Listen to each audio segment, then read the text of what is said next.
Sayra Zarafshan Bulbuli, sözü Ömer İsmail'ning, muzikasi Mamtimin Muhammadning, Muhammad Tursun o'rinlagan.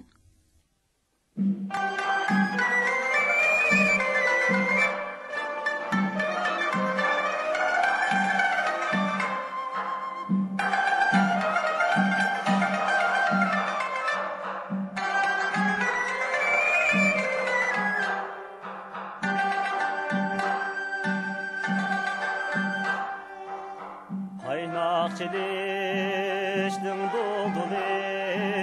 cennet birinin bir günü Kaynak çeliştin doldulu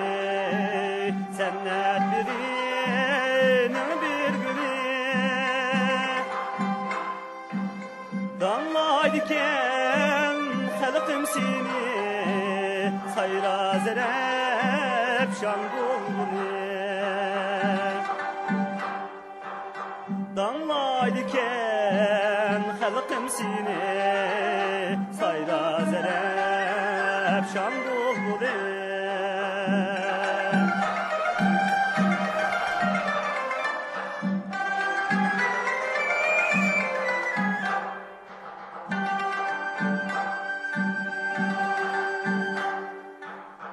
Köyle haman merdanini mihnesiye pervanini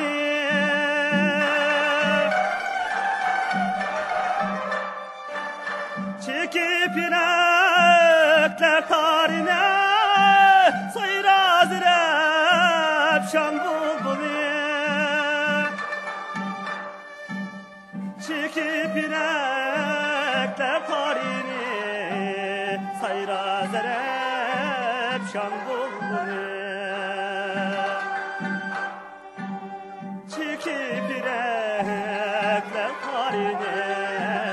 sayra zerep şan bulbuli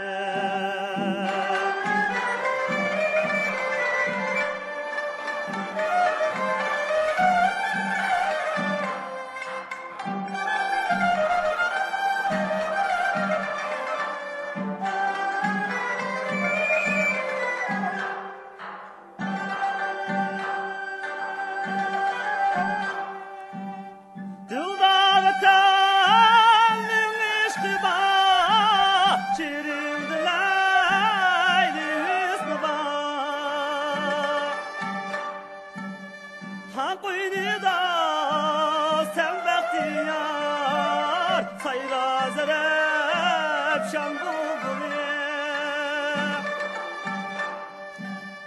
Tan koynida sen bahtiyar sayra zerep şan bulbuli